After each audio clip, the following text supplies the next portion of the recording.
नमस्कार। आज के क्लास में हम लोग विस्तार से सर्वोदय विचार को देखेंगे। जैसा कि पिछले क्लास में चर्चा हुई थी, बहुत सारे पक्ष को रखा गया था, अलग-अलग करके हम लोग पक्षों को समझने का प्रयास करते हैं। अ, 3 लाइन है जो महात्मा गांधी ने 3 वाक्य हैं जो महात्मा गांधी ने सर्वोदय विचार को समझाने के लिए अपनी पुस्तकों में उसका ज़िक्र किया था। मैं समझता हूँ कि उसको हम लोगों को देखना चाहिए कि उन्होंने क्या कहा है। सबसे पहले उन्होंने कहा है कि सबके भले में अपना भला है, ध्यान दीजिएगा। दूसरा, वकील और नाई, दोनों के काम की कीमत एक जैसी होनी चाहिए, ठीक है? और तीसरी बात उन्होंने की है, मजदूर का और किसान का जीवन ही सच्चा जीवन है। और इसके बाद इन तीनों वाक्यों के बारे में उन्होंने कहा कि जो पहली बात थी जिसमें वो कह रहे हैं कि सबके भले में अपना भला है, ये वो कहते हैं कि ये मैं पहले से जानता था। दूसरी का जिसमें यह कहा जाता है कि वकील और नाई दोनों के काम की कीमत एक जैसी होनी चाहिए। ध्यान दीजिएगा, वकील बहुत पढ़ा लिखा बैरिस्टर, जो उस समय गांधी जी के समय में लोग बाहर से पढ़ के, विदेशों से पढ़ के आते थे, जिन्हें हम बैरिस्टर कहते थे। बहुत पैसा मिलता था उन्हें जब वो कोर्ट में बहस करते थे, न्यायालय में जाते थे। तो उनका जो मेहनताना है, यानी कि उनके काम का जो कीमत है वो, और जो सेविंग करते हैं गांव में, जिन्हें हम नाई कहते हैं, उनका काम का कीमत कितना रुपया मिल रहा है ये छोड़िए, कीमत की बात हो रही है। जैसे कैसे हम लोग मुद्रा के मूल्य की बात करते हैं, तो मूल्य के रूप में जब गांधी जी देखते हैं, कीमत के रूप में देखते हैं कि किसको कितना मिलना चाहिए, तो वो कहते हैं कि दोनों को बराबर मिलना चाहिए, क्योंकि दोनों के काम का कीमत एक ही है। कोई ये ना समझे कि ये बहुत योग्य हैं इसलिए इनको ज्यादा पैसा मिलना चाहिए, और ये कम योग्य हैं इसलिए वो कम मिलना चाहिए। आजीविका मिलने का की योग्यता दोनों में एक जैसी है, हक दोनों में एक जैसा है। इसलिए हम ये कुछ बू आती है कम्युनिज्म की, लेकिन महात्मा गांधी का विचार इस विचार से थोड़ा सा अलग है। वो कम्युनिज्म में वो सत्तावादी सिद्धांत जो होता है कि ऐसा होना ही चाहिए, इसका तो महात्मा गांधी के दर्शन में बिल्कुल ये शब्द ही नहीं मिलेगा, होना ही चाहिए। मजबूर करने वाला कोई भी शब्द जो अगले को मजबूर कर दे कि नहीं ऐसा होगा ही, ये तो इनके दर्शन में होगा ही नहीं। तो ये एक अपेक्षा करते हैं समाज से कि आप नाई या वकील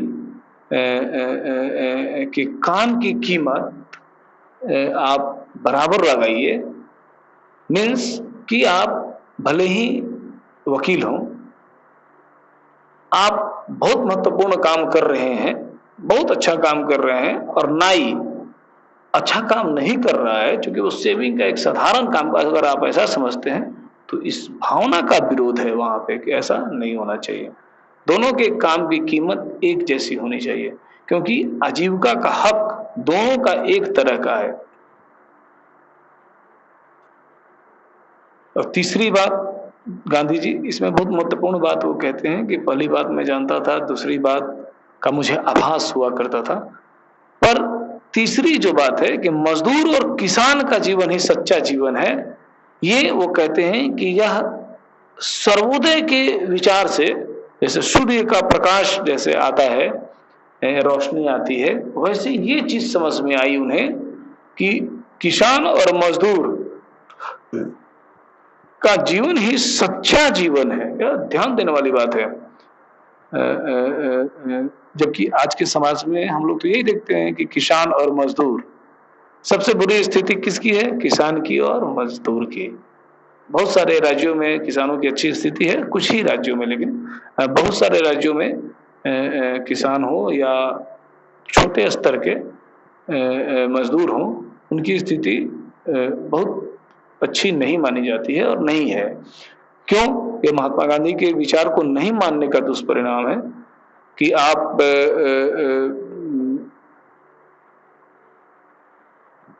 कृषि कार्य कैसे बढ़े, इस पे सरकार को ध्यान देना चाहिए था।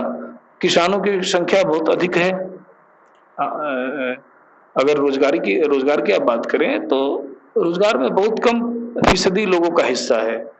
सरकारी नौकरी जिसे हम कहते हैं, या कुछ ऐसे तरह का रोजगार जो कृषि के अलावे हो या मजदूरी के अलावे हो, बहुत ज्यादा संख्या इनकी है, मजदूरों की और किसानों की। तो इनके विकास के लिए राज्य से अपेक्षा होती है। ये चूंकि सर्वोदय का कॉन्सेप्ट, जैसा कि मैंने जिक्र किया कि 3 वाक्य हैं, उसमें महात्मा गांधी जो तीसरा वाक्य है किसान और मजदूर, उसके बारे में कहते हैं कि सर्वोदय के सिद्धांत से हमें यह प्रकाश मिलता है कि हमें ज्यादा ध्यान किसान और मजदूर पे देना चाहिए। यह कहीं ना कहीं यह इशारा करता है कि सर्वोदय का विचार उस पिछड़े हुए व्यक्ति को उठाने का विचार है, जो जिसे हम किसान के रूप में देखते हैं और जिसे हम मजदूर के रूप में देखते हैं। हमारी सरकारों ने बहुत कार्य भी किया है इस पे। ऐसा नहीं है कि महात्मा गांधी का जब समय था, जब ये बातें कही जा रही थी किसान और मजदूर के बारे में, और अभी जब हम आपसे चर्चा कर रहे हैं तो स्थिति नहीं सुधरी है, ऐसा नहीं है। सरकारों ने प्रयास किया है, बहुत अच्छे अच्छे कार्य किए गए हैं कृषि के क्षेत्र में और मजदूर के क्षेत्र में। अब तो बहुत सारी योजनाएं हम लोग देखते हैं जो किसानों के हित में होती हैं, लेकिन फिर भी अभी भी वो स्थिति जिसकी कल्पना महात्मा गांधी ने की थी सर्वोदय विचार में, कि बहुत बेहतर स्थिति हो किसान की, ऐसा हम लोग नहीं देखते हैं। तो महात्मा गांधी जब सर्वोदय का विचार दे रहे थे उस समय, आज से वो 50, 60, 70 साल पहले की बात थी। उस समय और इस समय में बदलाव थोड़ा ही हुआ है, लेकिन जो मूल उद्देश्य था सर्वोदय के विचार का, जिसमें पूंजीपति का जो लाइफ स्टाइल है वो और किसान का जो लाइफ स्टाइल है वो दोनों एक जैसा हो, ऐसा हम लोग नहीं देखते हैं। हाँ, थोड़ा बहुत सुधार हुआ है स्थितियों में। सरकार की बहुत सारी कल्याण की योजनाएं चलती हैं जिससे विकास हम लोग देखते हैं, लेकिन उद्देश्य अभी पूरा नहीं हुआ है। बहुत सारे राज्यों में किसान जो है आत्महत्या कर लेते हैं, तो बहुत दुखद बात है। ये तो अकल्पनीय विचार था महात्मा गांधी के अनुसार। तो ऐसा आजादी के 70 साल के बाद भी, या महात्मा गांधी के सर्वोदय विचार आने के 70-80 साल के बाद भी अगर आज वो स्थिति हो और हमारी सरकार उस पर विचार न करती हो, तो यह बहुत ही दुखद विषय है। आत्महत्या, पैसे के तंगी के अभाव में कोई आत्महत्या कर ले किसान, तो ये सोचने को मजबूर कर देता है। और महात्मा गांधी के सर्वोदय विचार को जब आप पढ़ेंगे या कोई भी कॉन्सेप्ट इनका आप पढ़ेंगे जिसमें वो परार्थ भाव से, जैसा कि पिछले क्लास में भी बताया गया था कि अधिकतम व्यक्तियों का अधिकतम सुख वो परार्थ भाव से होना चाहिए, तो हमें यह देखने को नहीं मिलता कि कुछ लोग अभी भी, बहुत लोगों के पास पैसा है अच्छा खासा, जो जिनकी पीढ़ियां खा सकती हैं उस पूंजी में। एक तरफ ऐसे लोग हैं और एक तरफ ऐसे लोग हैं जो पैसे के अभाव में आत्महत्या कर लेते हैं। तो यह तो स्थिति अभी बनी हुई है, जिसको हटाने की कल्पना सर्वोदय सिद्धांत या अन्य राजनीतिक सिद्धांत किया करते थे। तो महात्मा गांधी का जो सर्वोदय का विचार है, इसी कॉन्टेक्स्ट में आपको देखना है कि क्या किसान और मजदूर की स्थिति बेहतर हुई है। हम लोग इसे देखने का और इसी हमें बताने का बस ये उद्देश्य था, इस बात पे ज्यादा फोकस करने का कि हम यह देख पाए कि सर्वोदय का विचार जो है वो किस ओर ज्यादा केंद्रित है। पिछले क्लास में हमने कहा था कि सर्वोदय विकास की बात करता है, आध्यात्मिक विकास की बात करता है और भौतिक या शारीरिक विकास की बात करता है, लेकिन वहां पे इस बात की ओर भी इशारा हुआ था कि ये जो विचार है वो ज्यादा केंद्रित है किसान और मजदूर, यानी कि जो आर्थिक रूप से, सामाजिक रूप से जो पिछड़े लोग हैं उनकी ओर ये ज्यादा इशारा करता है। महात्मा गांधी का ध्यान आकृष्ट कराने का इस सिद्धांत के पीछे कि आप किस बात के लिए आकृष्ट हुए, तो वो ये था कि किसान और मजदूरों के हित के लिए आम आदमी से भी और सरकार से भी, जिसे हम राज्य कहते हैं, उन दोनों से महात्मा गांधी की यह अपेक्षा थी। और क्या अपेक्षा थी? तो वही अपेक्षा सर्वोदय सिद्धांत के रूप में हमारे सामने आता है। हम इसे थोड़ा विस्तार देते हैं इसी बात को।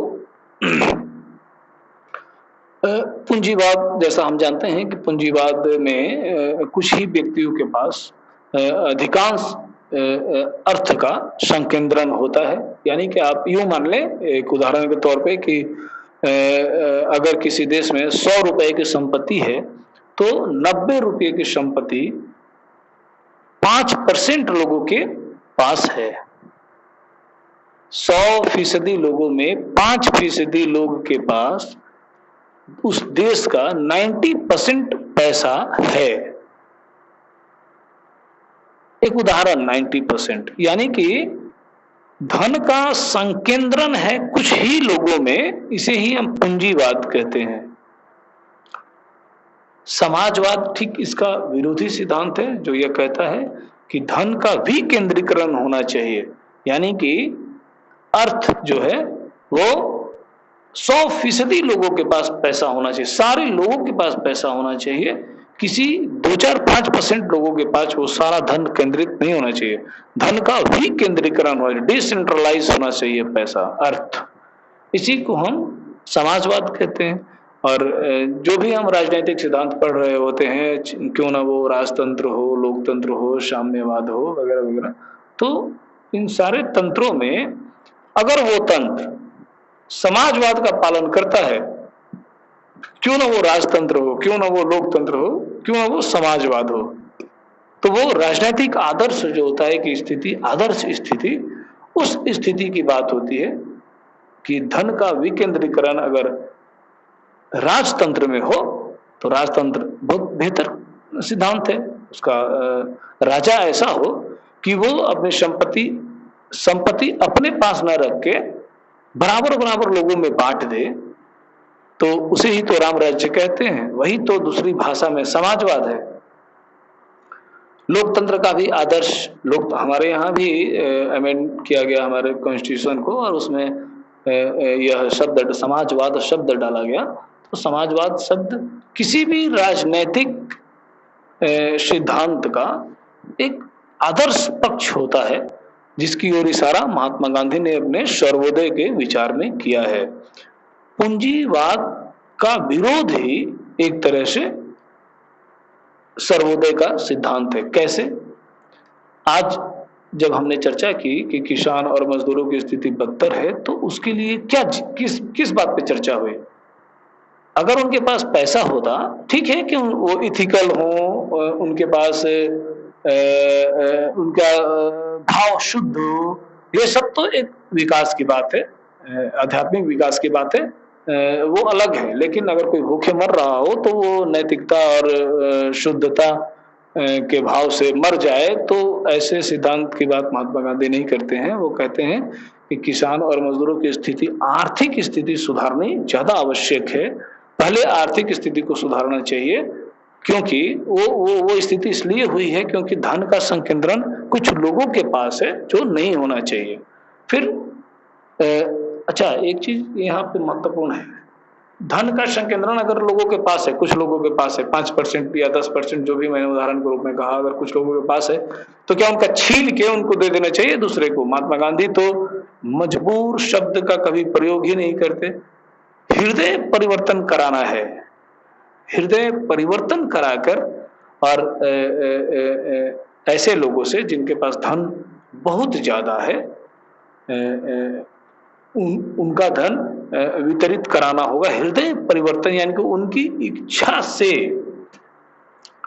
उनको यह एहसास कराकर कि आप में परार्थ की भावना उनमें जगाकर, उनकी इच्छा से जब धन का संकेंद्रण, जैसा कि विनोबा भावे जी ने किया था अपने भूदान आंदोलन में, बहुत तेलंगाना साइड में बहुत सारे जमींदारों से उन्होंने, या बहुत ऐसे लोग जिनके पास बहुत संपत्ति थी, धन था जमीन के रूप में, उन लोगों ने स्वेच्छा से हृदय परिवर्तन एक तरह से कहिए वो हुआ, और स्वेच्छा से लोगों ने गरीब लोगों में ज़मीन को दान किया, जैसे हम भूदान। और ऐसा कहा जाता है कि 10 करोड़ लोगों को फ़ायदा हुआ था उस भूदान आंदोलन से। ये बहुत बड़ी बात है कि 10 करोड़ लोग को फ़ायदा हो रहा हो हृदय परिवर्तन करा के। बाध्यकारी नहीं था। महात्मा गांधी कभी इस बात की वकालत नहीं करते कि स्टेट जो है, जो राज्य है, वो जबरदस्ती मजबूरी वश या मजबूर कर दे कि पूंजीपति अपनी संपत्ति बाध्य होकर सरकार को दे और सरकार वो गरीबों में बांटे। इस बात का वो विरोध, वो सत्याग्रही हैं। वो इसके लिए सत्य के प्रति आग्रह के विचार को अपनाने की बात करते हैं, हृदय परिवर्तन की बात करते हैं कि जैसे उन्होंने कहा है, ये तो एक कॉन्टेक्स्ट हुआ कि धन, आप जब आपके पास जमीन ज्यादा है तो आप दान कर दें। दूसरा कॉन्टेक्स्ट ये है कि महात्मा गांधी ऐसा कहते हैं कि आपको, आपके पास बहुत जमीन है तो आप अपनी जमीन उस किसान को बोने के लिए, कृषि करने के लिए जरूर दें, और उससे लगान के रूप में जो बहुत राशि वसूलते हैं वो न ले, कम ले आप, चूंकि आपके पास, आप जमीन के मालिक हैं। अगर स्वेच्छा से आप उसको दे देते हैं कि तुम खेती करो, जियो, तो बहुत बेहतर बात है। और अगर आप स्वेच्छा नहीं दिखाते हैं, आप में इतनी इच्छा नहीं है कि हाँ हम फ्री में उसको दे पाए, तो लगान के रूप में थोड़ी सी राशि वसूलने की बात थी। अच्छा, ये बात कब कही जा रही थी? वो ये बातें तब कही जा रही थी जब एक तरफ जमींदार लूटते थे किसानों को और दूसरी तरफ अंग्रेज लूटते थे। यानी किसानों पे दो तरह का बोझ था। जमींदार के जो लोग होते थे, जो वसूली करते थे, एक वो लूटे, फिर जमींदार की राशि उन्हें अलग से देनी पड़ती थी, फिर अंग्रेजों के लिए धन देना पड़ता था। तो इतना बोझ हो जाता था। इसी बोझ और इसी दुर्दशा के कारण ये सर्वोदय का सिद्धांत महात्मा गांधी के मन में आता है, जिसकी वो चर्चा करते हैं कि तीसरी बात तो मेरे विचार क्षेत्र में आई ही न थी, लेकिन जब मैंने, चूंकि ये रस्किन की बुक अनटू द लास्ट जो पुस्तक थी उससे बहुत प्रभावित थे, और उसी का जब वो गुजराती में ट्रांसलेट कर रहे थे तो ये सब चीज़ें आई, और वो जब उसको लिखने लगे तो समझने भी लगे, और पढ़ने के क्रम में समझे तब उन्हें यह बात समझ में आई कि और वो देख तो रहे ही थे पूरे अपने देश की स्थिति। कहीं की ऐसा तो नहीं है कि उनका ये सिद्धांत केवल भारत पे लागू होता है। ये तो एक ऐसा सिद्धांत है जो हर देश के ऐसे लोग जो पिछड़े हैं, जो किसान के रूप में पिछड़े हुए हैं, मजदूर के रूप में पिछड़े हुए हैं, उनके लिए, उनके राज्य के लोगों के लिए एक डिमांड है, स्टेट से एक डिमांड है कि आप उनके डिमांड को पूरा करें, उन्हें विकसित होने में आप मदद करें। तो ये जो विचार, अच्छा उस समय जैसा कि मैंने कहा कि दुर्दशा तो थी किसान की, आज भी है, पहले जैसे नहीं है लेकिन आज भी है। तो उस समय के ऐसी क्या परिस्थिति बनी थी कि सर्वोदय का विचार महात्मा गांधी को लाना पड़ा? आप इसकी पृष्ठभूमि में जाके इस बात को समझ सकते होंगे कि सर्वोदय का विचार जो है वो अगर आप दो वर्ग में बांट देते हैं, एक भूमिपति जिसे हम कहते हैं, जिसे आप अभिजात्य वर्ग कह दें, जमींदार वर्ग कह लें, इन लोगों से क्या अपेक्षा थी कि आप हृदय परिवर्तन आपका हो और आप साहब उनको जमीन दान में दें। दान में भी नहीं देते हैं तो आप उनसे बहुत कम लगान की राशि वसूलें जिससे वो जी पाए, क्योंकि आपने इनका जो 3 सिद्धांत पढ़ा सर्वोदय में, उसमें यह था कि वकील और नाई दोनों के काम का कीमत एक है। तो यही चीज एक जमींदार और एक किसान दोनों के कार्यों में कीमत की बात, जब हम समानता की बात करें तो देखेंगे कि यहाँ तो यह देखने को मिलेगा कि अधिकांश कार्य किसान करते हैं, और केवल भूपति चूंकि उसके पास जमीन का वो मालिक है, मालिकाना हक है, इसलिए उसको बहुत सारा हिस्सा उससे लेके देना पड़ता है जमींदार को। तो ये सिद्धांत वहां लागू होता है कि ना आपका कीमत कम है ना उसका कीमत कम है। आपसे अपेक्षा है कि आप उस पर रहम करें, और किसान से यह किसान से अपेक्षा तो है नहीं किसी बात की, वो तो जो गरीबी है उसकी, वो उसकी वजह से है नहीं, ये तो या तो भूमिपति की वजह से या स्टेट की तरफ से है। तो यह दोनों यह सिद्धांत किसान को संबोधित नहीं करता है। यह सिद्धांत जो है सर्वोदय का, वो एक ऐसे व्यक्ति को संबोधित करता है जिसमें परार्थ का भाव नहीं है। उसमें परार्थ भाव पैदा करने के लिए यह सिद्धांत लाया गया। जैसे कि जमींदार से हृदय परिवर्तन करा के और यह अपेक्षा की गई है कि आप किसानों के दुख में भागी बने और आप अपनी संपत्ति को दान दें। एक स्टेट से यह कहा गया कि आप भी इस दिशा में प्रयास करें। तो स्टेट और जो ऐसे लोग जो जमींदार वर्ग के लोग हैं उनसे यह अपेक्षा की गई, जिसे हम पूंजीपति भी कहते हैं, कि आप डिसेंट्रलाइज करें अपने इकोनॉमी को, अपने अर्थ को, और अंतिम व्यक्ति, जिससे अंतिम व्यक्ति का विकास हो पाए। तो पूंजीवाद और समाजवाद के कॉन्टेक्स्ट में हम लोगों ने यह देखने का प्रयास किया कि किसान और मजदूर की स्थिति जो है वो कैसे बदतर है, उसे कैसे सर्वोदय सिद्धांत के अनुसार ठीक किया जा सकता है। और ये चीजें जो हम हृदय परिवर्तन की बात कर, कैसे होगा, किस रास्ते से होगा, तो सत्याग्रह का रास्ता। सत्याग्रह क्या है? सत्य के प्रति आग्रह। वो सत्याग्रह का विचार रास्ता जिससे हृदय परिवर्तन हो, सरकार का भी और ऐसे लोग का भी जो शोषण करते हैं, और वो उस पिछड़े तबके, आर्थिक रूप से, सामाजिक रूप से जो पिछड़े लोग हैं, उनके उत्थान में सहायक बने।